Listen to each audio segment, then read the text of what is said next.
മാസമാണുള്ളത്, എല്ലാത്തിനേക്കാളും പവിത്രമേറിയ റമളാനിന്റെ മാസമാണ്. ഇത് ഈ 3 മാസവും പുണ്യമായ മാസങ്ങളാണ്. അള്ളാഹു അനുഗ്രഹിക്കപ്പെട്ട മാസങ്ങളിൽ മർമ്മപ്രധാനമായ മാസമാണ് റജബിന്റെ മാസം. നബി സല്ലല്ലാഹു അലൈഹി വസല്ലമ തങ്ങൾ പറഞ്ഞു, റജബുൽ ലിതത്ഹീരിൽ ബദൻ, ശരീരത്തെ ശുദ്ധീകരിക്കേണ്ട മാസമാണ് റജബിന്റെ മാസം. ആ റജബ് മാസം നമ്മളിൽ നിന്ന് വിട പറഞ്ഞു പോയി. എത്ര പേരുടെ ശരീരമാണ് ശുദ്ധീകരിച്ചതെന്ന് അള്ളാഹുവിനറിയാം. എങ്ങനെയാണ് ശരീരത്തെ ശുദ്ധീകരിക്കേണ്ടത്? ബിൽ ഇബാദത്തി, ആരാധനകൾ കൊണ്ട് ശുദ്ധീകരിക്കേണ്ടതാണ്. പരിശുദ്ധമായ റജബിന്റെ മാസം സമാഗതമാകുമ്പോൾ നബി തങ്ങൾ സ്വല്ലല്ലാഹു അലൈഹി വസല്ലമ തങ്ങൾ സടകുടഞ്ഞെഴുന്നേറ്റ് മറ്റെല്ലാ ജോലികളും മാറ്റിവെച്ചുകൊണ്ട് പരിശുദ്ധമായ റമളാനിനെ വരവേൽക്കുന്നതിന്റെ തയ്യാറെടുപ്പിലാണ്. 2 മാസം മുമ്പ് മുതലുള്ള ഒരുക്കമാണ് പരിശുദ്ധമായ റമളാനിനു വേണ്ടി. അതാണ് ബഹുമാനപ്പെട്ട പ്രവാചകൻ റജബ് മാസം എത്തുമ്പോൾ ദുആ ചെയ്യുമായിരുന്നു, അല്ലാഹുമ്മ ബാരിക് ലനാ ഫീ റജബിൻ വ ശഅബാൻ വബല്ലിഗ്നാ റമളാൻ. പടച്ചവനെ, റജബിലും ശഅബാനിലും നീ ബർക്കത്ത് ചെയ്യണമേ. അല്ലാഹുവേ, മഗ്ഫിറത്തിന്റെ മാസമായ മർഹമത്തിന്റെ മാസമായ റമളാൻ ഞങ്ങളിലേക്ക് നീ എത്തിച്ചു തരണമേ എന്ന് നബി തങ്ങൾ പ്രാർത്ഥിക്കുമായിരുന്നുവെങ്കിൽ സുഹൃത്തുക്കളെ, ആ റജബിന്റെ മാസം നമ്മളിൽ നിന്ന് വിട പറഞ്ഞു പോയി. ഈ മാസം ഏതാണ്? ആ റജബിനേക്കാൾ ശ്രേഷ്ഠമേറിയ ശഅബാനിന്റെ മാസമാണ്. ബഹുമാനപ്പെട്ട പ്രവാചകന്റെ മാസമാണ്. നബിയുനാ റസൂലുള്ളാഹി തങ്ങൾ പറഞ്ഞു പോയി, ശഅബാനു ശഹരി വറമളാനു ശഹ്റു ഉമ്മത്തി. എന്റെ മാസമാണ് ശഅബാനിന്റെ മാസം, എന്റെ മാസമാണ് ശഅബാനിന്റെ മാസം. റമളാനിന്റെ മാസം ലോക ഉമ്മത്തിന്റെ മാസമാണ്. അവരുടെ ആശാ കേന്ദ്രമാണത്. പാപമോചനത്തിന്റെ മാസമാണ് വരാനിരിക്കുന്ന റമളാൻ. മഗ്ഫിറത്തിന്റെ വാതിലുകളെ തുറക്കപ്പെടുന്ന മാസമാണ് റമളാൻ. കാരുണ്യത്തിന്റെ മാസമാണ് റമളാൻ. പിശാചിനെ ചങ്ങലക്കിട്ട് ബന്ധിക്കപ്പെടുന്ന മാസമാണ് റമളാൻ. ആ റമളാനിനെ വരവേൽക്കുന്നതിന് വേണ്ടി ശഅബാനിൽ കൂടുതൽ നോമ്പെടുക്കുകയും ഇബാദത്തിൽ വ്യാപൃതനാവുകയും ചെയ്തിരുന്നു പുണ്യ റസൂൽ സല്ലല്ലാഹു അലൈഹി വസല്ലം. ബഹുമാനപ്പെട്ട സഹാബാക്കൾ ചോദിച്ചുപോയി. ഉസാമ റളിയല്ലാഹു തആല അൻഹു ചോദിച്ചുപോയി, ഖുൽതു യാ റസൂലല്ലാഹ്, അല്ലാഹുവിന്റെ റസൂലേ, അങ്ങേ ഞാൻ കാണുകയാണ് എല്ലാ മാസത്തേക്കാൾ ഈ ശഅബാനിന്റെ മാസത്തിൽ കൂടുതൽ നോമ്പെടുക്കുന്നത് ഞാൻ കാണുന്നല്ലോ നബിയെ. ബഹുമാനപ്പെട്ട പ്രവാചകൻ അതിന് മറുപടി നൽകിക്കൊണ്ട് പറഞ്ഞു പോയി, അതെ, എല്ലാ അനുയായികളും എല്ലാ സഹോദരങ്ങളും അശ്രദ്ധയിൽ കഴിയുന്ന മാസമാണ് ശഅബാനിന്റെ മാസം. ഈ മാസത്തിൽ അശ്രദ്ധയിൽ കഴിയുന്നു. യഗ്ഫിലുന്നാസു അൻഹു ബൈന റജബിൻ വ റമളാൻ. റമളാനിന്റെയും റജബിന്റെയും ഇടയിലുള്ള മാസമായ ഈ ശഅബാനിന്റെ മാസത്തെ അവർ വിസ്മരിച്ചു പോകുന്നു. എത്രയോ അനുഗ്രഹീതമായ മാസങ്ങളാണ്. ലിഅന്നഹു യതശഅബു ഫീഹി ഖൈറുൻ കസീർ. ധാരാളം നന്മകൾ വ്യാപിക്കുന്ന മാസമാണ് ഈ ശഅബാനിന്റെ മാസം. ഈ മാസത്തെ മറന്നു പോകുന്നു എന്റെ അനുയായികൾ. മാത്രമല്ല, യുർഫഉൽ അഅമാലു ലിറബ്ബിൽ ആലമീൻ. ആകാശ ലോകത്തേക്ക് പടച്ച തമ്പുരാന്റെ ദർബാറിലേക്ക് മനുഷ്യ മക്കളെ, നിങ്ങളുടെ അമലുകൾ ഉയർത്തപ്പെടുന്ന മാസമാണ് ഈ ശഅബാനിന്റെ മാസം. അതുകൊണ്ട് ഫഉഹിബ്ബു, ഞാൻ ആഗ്രഹിക്കുന്നു, അയ്യുർഫഅ അമലി വഅന സായിം. ഈ ശഅബാനിന്റെ മാസത്തിൽ കൂടുതൽ നോമ്പെടുക്കുകയും കൂടുതൽ ഇബാദത്ത് ചെയ്യുകയും ചെയ്യുന്നതിലൂടെ എന്റെ അമലുകൾ അല്ലാഹുവിന്റെ ദർബാറിലേക്ക് ഉയർത്തപ്പെടുമ്പോൾ വഅന സായിമുൻ, ഞാൻ നോമ്പുകാരനായിരിക്കാൻ ആഗ്രഹിക്കുന്നു സഹാബത്തെ എന്ന് നബി തങ്ങൾ പറഞ്ഞുവെങ്കിൽ ആ പുണ്യമേറിയ മാസമാണ് ശഅബാൻ. ശഅബാനുൽ തത്ഹീനിൽ ഖൽബ്, ഹൃദയത്തെ ശുദ്ധികലശം ചെയ്യേണ്ട മാസമാണ് ശഅബാൻ. എങ്ങനെയാണ് ഹൃദയത്തെ ശുദ്ധികലശം നടത്തേണ്ടത്? ബിൽ ഇസ്തിഗ്ഫാരി വത്തൗബത്തി, പാപമോചനത്തിലൂടെ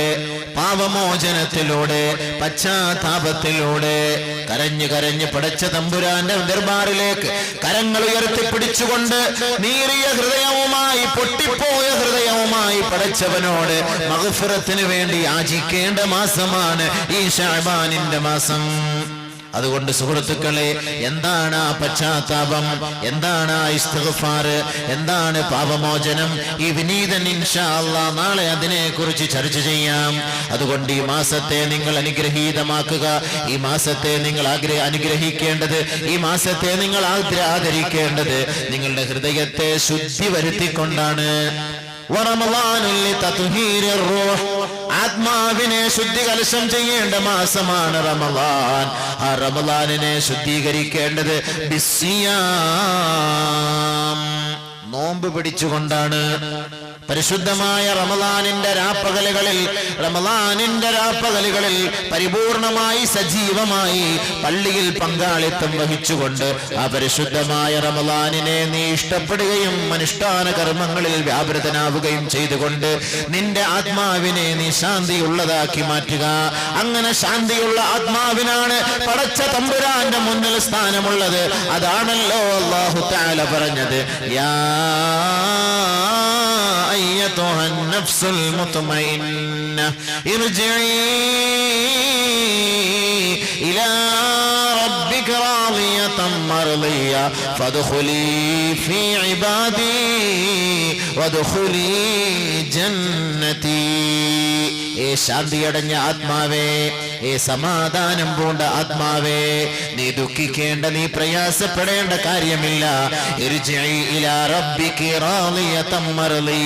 പരിപൂർണമായ തൃപ്തിയോടെ സന്തോഷത്തോടെ നിന്റെ റബ്ബിന്റെ ദർബാറിലേക്ക് നീ പ്രവേശിച്ചു കൊള്ളുക, മടങ്ങിക്കൊള്ളുക. ഫദ്ഖുലി ഫീ ഇബാദി വദ്ഖുലി ജന്നതി.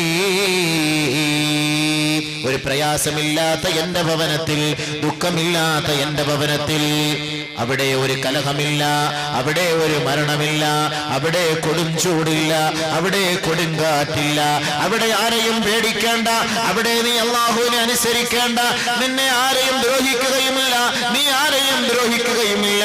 അങ്ങനത്തെ ഒരു ഭവനമായ സ്വർഗീയ ആരാമത്തിലേക്ക് ശാന്തിയടഞ്ഞ ആത്മാവേ നീ പ്രവേശിച്ചു കൊള്ളുക എന്ന് അല്ലാഹു തആല ഏതൊരാത്മാവിനെ നോക്കിക്കൊണ്ട് പറയുന്നുവോ ആ ആത്മാവ് ആ നിലയിൽ സംസ്കരിക്കപ്പെടണമെങ്കിൽ പരിശുദ്ധമായ റമളാനിന്റെ നോമ്പ് നോൽക്കുക വേണം. അതിലൂടെ മാത്രമേ ആ റൂഹിനെ സംസ്കരിക്കപ്പെടുകയുള്ളൂ. അതുകൊണ്ട് ആ മാസമാണ് വരുന്ന റമളാനിന്റെ മാസം. അല്ലാഹു നമുക്ക് ആദരിക്കാനും ബഹുമാനിക്കാനും തൗഫീഖ് നൽകുമാറാകട്ടെ. ആ പരിശുദ്ധമായ റമളാനിനെ കുറിച്ചാണ് നമുക്കിന്നിവിടെ ചർച്ച. എന്തിനാണ് നോമ്പ്, എന്തിനാണ് റമളാൻ?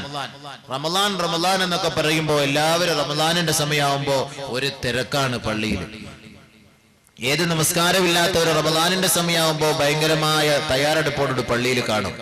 27-ാം രാവ് വരെ, 27 കഴിഞ്ഞു കഴിഞ്ഞാൽ പിന്നെ അവർക്ക് പെരുന്നാളായി.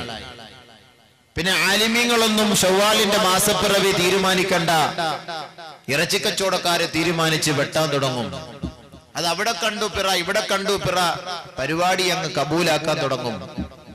ബഹുമാനമുള്ള സുഹൃത്തുക്കളെ, എന്താണ് റമളാൻ? കഞ്ഞി കുടിക്കലോ, അല്ലെങ്കിൽ പയറ് കൊടുക്കലോ, കുറെ ഈത്തപ്പഴം തിന്നലോ, കുറെ ആളുകളെ വിളിച്ചു കൂട്ടിയിട്ട് ആഹാരം കൊടുക്കലോ, ഇതൊക്കെയാണോ റമളാൻ? എന്താണ് റമളാൻ? എന്തിനാണ് റമളാനിന് റമളാൻ എന്ന് പേര് വയ്ക്കപ്പെട്ടത്? റമളാൻ എന്ന് പേര് വരാൻ കാരണം പലതും ഉലമാക്കൾ പഠിപ്പിച്ചു തരുന്നു. അതെല്ലാം വിശാലമായി ചർച്ച ചെയ്യാൻ നമുക്ക് സമയമില്ല. അങ്ങനെ ചർച്ച ചെയ്താൽ നമ്മുടെ വിഷയം പൂർത്തീകരിക്കാൻ കഴിയില്ല. നാളെ നമ്മുടെ വിഷയം പശ്ചാത്താപം. അതുകൊണ്ട് റമളാനിന് റമളാൻ എന്ന് പേര് വെക്കാൻ കാരണം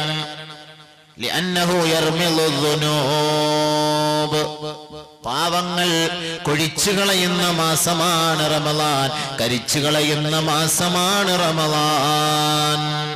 പാവങ്ങളെ കരിച്ചു കളയും. ബഹുമാനമുള്ള സഹോദരങ്ങളെ, പാവങ്ങളെല്ലാം കരിക്കപ്പെടുന്ന മാസമാണ് റമളാൻ. റമളാൻ എന്ന് പറഞ്ഞാൽ തന്നെ അതിന്റെ അർത്ഥം തന്നെ എന്താണ്? കരിക്കുക. കൂടുതലും റമളാൻ മാസം വരുന്നത് ഭയങ്കരമായ ചൂടിന്റെ സമയത്താണ്. അതുകൊണ്ടാണ് അതിന് റമളാൻ എന്ന് പേര് വെക്കപ്പെട്ടത്. അതേപോലെ ചില സന്ദർഭങ്ങളിൽ വേനൽ കാലത്ത് വേനലിന് ശേഷം ഭയങ്കരമായ മഴ പെയ്യും. ആ മഴയ്ക്ക് പറയപ്പെടുന്ന പേര് റംള എന്നാണ്. അതുകൊണ്ട്